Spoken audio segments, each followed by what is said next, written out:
Hello everyone, मैं हूं Yogesh best और आप देख रहे हैं code which. Django Ajax tutorial के पिछले वीडियो में हमने देखा कि कैसे हम जेंगो में एजेक्स की मदद से अपने फॉर्म को सबमिट कर सकते हैं और अपने फॉर्म के डेटा को पोस्ट रिक्वेस्ट की मदद से सर्वर तक पहुंचा सकते हैं। आज की इस वीडियो में बात करेंगे कि जो हमने फॉर्म को सर्वर तक पहुंचाया था, जो हमने फॉर्म को हैंडल किया था कहां पर, अपने views.py में, इससे हम कैसे फेच करेंगे वैल्यूज को और उन्हें डेटाबेस में स्टोर करेंगे। लेकिन सबसे पहला क्वेश्चन यहां पर यह आता है कि हम यहां पर कौन से डेटाबेस को इस्तेमाल करने वाले हैं और जो हम टेबल क्रिएट करने वाले हैं वो कौन सी टेबल क्रिएट करेंगे और कैसे करेंगे, right.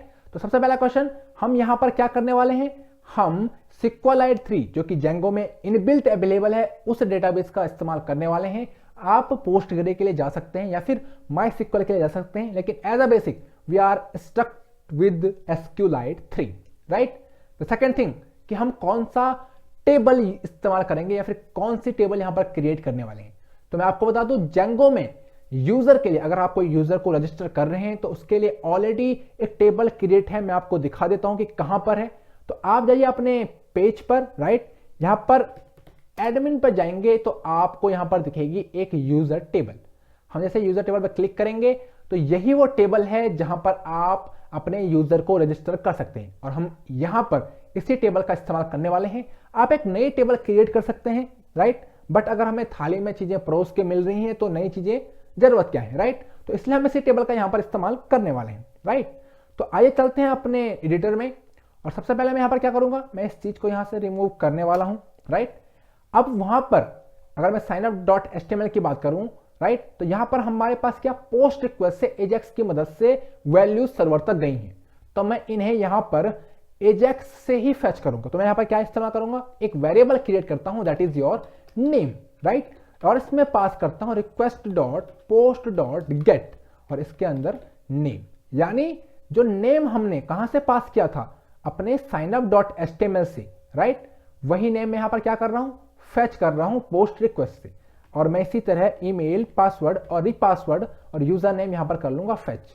The second one we will have user name, right, user name, and third one we will have, sorry, पहले यूजर नेम को यहां पर भी सही से लिख लेते हैं। और अब हमारे पास क्या है, हमारे पास अब नेक्स्ट आया होगा email, and then we will have password, right, and at the last we will have repassword, right, and we will go to the end, also change it password, और इसको भी चेंज करेंगे किसमें, पासवर्ड में, और जो हमारा ये वाला पार्ट है इसे चेंज करेंगे ईमेल में, राइट। तो इससे क्या होगा कि पोस्ट में जो भी वैल्यूज आई थी, यानी रिक्वेस्ट पोस्ट में जो भी वैल्यू आई थी वो हम कर लेंगे यहाँ पर फेच। आइए चेक करते हैं कि क्या ये वैल्यू फेच हुई है या नहीं हुई है। मैं सिंपली प्रिंट करा देता हूँ इन सभी वैल्यूज को, and user name and email also, right, just email also, and we have password, and at the end we have repassword, right। तो आइए चेक करते हैं कि क्या ये प्रिंट हो रही है नहीं हो रही है। हम जाएंगे अपने यहां पर, हम एक नया टैब खोल लेते हैं और यहां पर एंटर करते हैं लोकल होस्ट 8000, राइट, और हम जैसे यहां पर साइन अप पर चलते हैं /signup, और अगर मैं इसमें कुछ वैल्यूज को फिल करता हूं, simply some random values we are filling here, and 1 2 3 4 5, right, and sign up, तो आप देखेंगे हमारा पेज रिफ्रेश नहीं हुआ है बट वैल्यूज हमारे पास आ चुकी होंगी।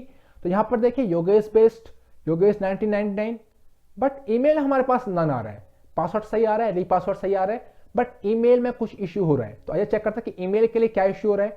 हमने यहां से फेच किया email, email and here also email, यहां पर तो सारी वैल्यू सही है। साइन अप में चलते हैं, we have email here, right, email है। हमने ईमेल कहां से फेच किया, हमने फेच किया ईमेल इधर से, और उसकी आईडी क्या थी, आईडी थी उसकी ईमेल। अब चेक करते हैं कि क्या ईमेल की आईडी सच में ईमेल थी, right, ID underscore small EMAIL, क्या ये सच में थी, right. I just forget, we just have to open the source page, right. तो हम यहाँ पर चेक करेंगे कि आईडी क्या थी स्पेशल में, राइट। तो email email email division ID email, तो यहाँ पर देखिए जो हमारी ईमेल की आईडी थी क्या थी, ID अंडरस्कोर ईमेल थी, राइट। यहां पर देखिए आप email ID underscore capital EMAIL, हमने यहां पर क्या यूज किया है, we have just use here small e. हमें क्या करना पड़ेगा, सिंपली कैपिटल ई यूज करेंगे तो हमारा काम हो जाएगा, राइट। तो हमारा काम हो चुका होगा। हम यहां पर अब आगे प्रोसीड करते हैं। अब मैं यहां पर क्या करूंगा, we just remove this one, और मैं यहां पर अब कुछ वैलिडेशन परफॉर्म करने वाला हूं, जो बेसिक वैलिडेशन आप कर सकते हैं अपने फॉर्म में, राइट। आप नेम के लिए वैलिडेट कर सकते हैं कि अगर नेम छोटा है, बड़ा है, राइट, अगर 4 कैरेक्टर से बड़ा है तो आप उस तरीके से हैंडल कर सकते हैं। मैं यहां पर बेसिक वैलिडेशन इस्तेमाल करने वाला हूं, that is your related to the password, right. मैं क्या करूंगा, मैं कहूंगा if password is not equal to re underscore password, right. जो हमारा पासवर्ड है अगर वो री पासवर्ड के इक्वल नहीं है, क्योंकि क्या हो सकता है कि यूजर पहला पासवर्ड दूसरा और सेकंड पासवर्ड कुछ अलग डाल सकता है, तो वहां पर हमारे पास कुछ प्रॉब्लम हो जाएंगी। तो मैं चेक करूंगा क्या यूजर ने पासवर्ड 1 और री पासवर्ड सेम डाला है या नहीं डाला है।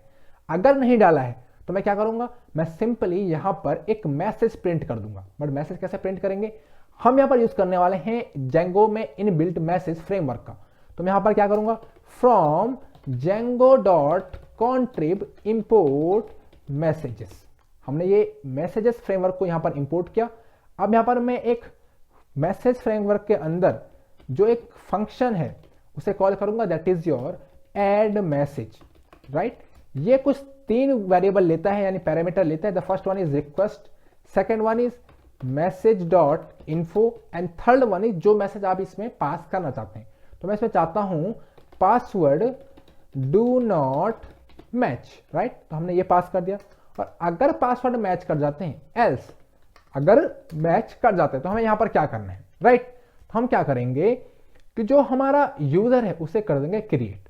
आप यहां पर अलग वैलिडेशन भी यूज कर सकते हैं, बट मैं आपको क्या कह रहा हूं कि मैं यहां पर बेसिक वैलिडेशन यहां पर इस्तेमाल कर रहा हूं। आप ये भी कह सकते हैं कि अगर यूजर नेम छोटा है, बड़ा है, अगर ईमेल सही है नहीं है, पासवर्ड अगर स्ट्रांग है या नहीं है, राइट। आप वो वैलिडेशन कर सकते हैं, but I am just using the basic validation यहां पर, राइट। तो आप उसके लिए जा सकते हैं। तो मैं क्या कहूंगा कि अगर पासवर्ड दोनों सेम है तो हम क्या करेंगे, यूजर को क्रिएट करेंगे। तो यहां पर अगर हम इस्तेमाल कर रहे हैं कौन सा, यूजर टेबल, तो पहले हमें यूजर टेबल को करना होगा इंपोर्ट। तो जेंगो में मैं यहां पर इंपोर्ट करूंगा फ्रॉम django.contrib.auth.models, इंपोर्ट करूंगा यूजर मॉडल को, यानी जो हमारी यूजर टेबल है। उसी के साथ साथ अगर हम यूजर टेबल के साथ काम कर रहे हैं तो किसी भी यूजर को रजिस्टर करने के लिए हमें क्रिएट यूजर फंक्शन को इस्तेमाल करना पड़ता है। इसलिए मैं यहां पर फ्रॉम django.contrib.auth से क्या करूंगा, ऑथ से इंपोर्ट करूंगा, क्रिएट यूजर। तो इस फंक्शन से, जो कि क्रिएट यूजर फंक्शन है, हम उससे नया यूजर क्रिएट कर सकते हैं, राइट। तो हम यहां पर क्या करेंगे, हम एक वेरिएबल क्रिएट करते हैं यूजर, और हम क्रिएट यूजर फंक्शन को कॉल करते हैं, और इसमें हम क्या पास करेंगे, पहला यूजर नेम। तो यूजर नेम क्या होगा, that is your this user name. तो इसमें सिंपली क्या पास करूंगा, user name, right, user name. The second one we will have email. मैं इसमें पास करता हूं ईमेल, या फिर पासवर्ड पहले पास कर देते हैं, क्योंकि ये 2 चीजें मेन होती हैं आपके रजिस्ट्रेशन में। तो पासवर्ड मैंने पास कर दिया, right. Then we have email, right. So right over there we have email, just mistype is equal to email and email, right, is it correct, right। अब हमारे पास क्या है, नेम। तो मैं नेम भी यहां पर पास कर देता हूं, राइट। हमने यहां it should be name, right. तो मैंने यहां पर नेम पास कर दिया। तो हमने क्या किया, क्रिएट यूजर फंक्शन को जो भी हमारे क्रेडेंशियल हैं वो पास कर दी। अब ये क्रिएट यूजर फंक्शन क्या करेगा कि अगर जो यूजर नेम है, इस यूजर नेम से अगर आपके टेबल में ऑलरेडी कोई यूजर नहीं होगा तो ये आपको रिटर्न करेगा क्या, इज एक्टिव, यानी यूजर का एक स्टेट है इज एक्टिव, कि आपका यूजर क्या है भाई, इज एक्टिव है। और अगर ये ऑलरेडी अवेलेबल होगा तो ये आपको क्या करेगा, इज एक्टिव रिटर्न नहीं करेगा, राइट। तो हम यहां पर क्या करेंगे, if user dot is active, अगर यूजर एक्टिव है, राइट, अगर यूजर एक्टिव है तो क्या कर दीजिए, आप सिंपली प्रिंट कर दीजिए रजिस्टर, राइट, और एल्स प्रिंट कर दीजिए एरर, राइट। तो इससे क्या होगा कि अगर यूजर रजिस्टर होगा तो हमारे पास रजिस्टर प्रिंट होगा, और अगर नहीं होगा तो एरर प्रिंट हो जाएगा, राइट। तो आइए यहां पर हम चेक करते हैं कि जो हमारा कोड है क्या वो सही से रन कर रहा है या नहीं कर रहा है। हम जाएंगे टर्मिनल में, और टर्मिनल में हमारे पास यहाँ पर आई है कुछ error. The error is from django.contrib.auth import create user is not accessible, right. हम इसे इंपोर्ट नहीं कर सकते। तो ये एरर आई क्यों है, राइट। तो यहां पर हम क्या कर रहे हैं, हम यूजर टेबल को इस्तेमाल कर रहे हैं और यूजर टेबल के अलावा हमने क्रिएट यूजर को इंपोर्ट किया है। तो हम यहां पर क्या करेंगे, हम क्रिएट यूजर को यहां पर इंपोर्ट नहीं करेंगे, क्योंकि जो क्रिएट यूजर फंक्शन है वो यूजर के अंदर डिफाइन है, राइट।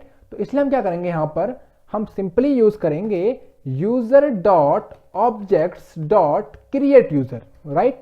तो इससे क्या होगा, हमारा यूजर क्रिएट हो जाएगा। हमने इसे सिंपली सेव किया, अगेन चेक करेंगे कि क्या हमारा जो सर्वर है वो रिलोड हो रहा है सही से या नहीं हो रहा है, राइट। तो हो चुका है। हम जाएंगे अपने फॉर्म पर, राइट। सो दिस इज हमारा फॉर्म यहाँ पर है। हम इसे रिफ्रेश करेंगे, वैल्यूज को हम एंटर करेंगे, राइट। तो हमने कुछ वैल्यूज को एंटर किया यहाँ पर, कुछ रैंडम वैल्यूज। हम ध्यान रखेंगे पासवर्ड हमारा सेम रहे। मैंने इसे किया साइन अप और आइए देखते हैं कि क्या हमारा यहाँ पर प्रिंट हुआ या नहीं हुआ है। बट हमें क्या एरर आया है, user got an unexpected keyword argument name. तो क्या हुआ यहाँ पर मैं आपको बताता हूं कि जो नेम है, जो हमारा यूजर टेबल है वहां पर नेम कोई चीज डिफाइन ही नहीं है। वहां पर नेम को दो सेगमेंट में बांटा गया है, the first one first name, the second one last name. तो हम इन्हीं दो चीजों को एक्सेस कर सकते हैं। तो इसलिए हम क्या करेंगे, हम यहां पर इस्तेमाल करेंगे फर्स्ट अंडरस्कोर नेम, राइट। कि जो फर्स्ट नेम है टेबल में उसी में आप क्या कर दो, नेम को कर दो इंसर्ट, राइट। हमने इसे सेव किया और अगेन चेक करेंगे तो हमारा सर्वर सही से रन हो चुका है।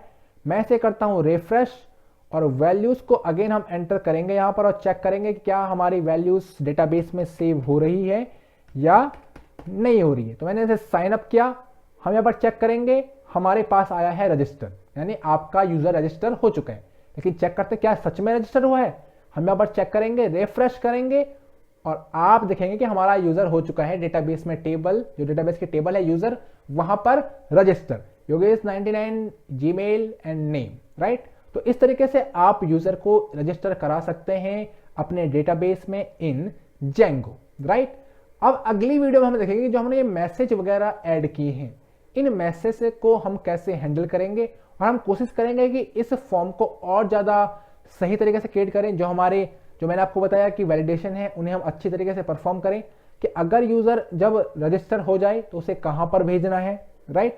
और जब कुछ एरर आए हैं तो उन एरर को कैसे दिखाएंगे, जो मैसेज फ्रेमवर्क है उसे कैसे एक्सेस किया जाता है।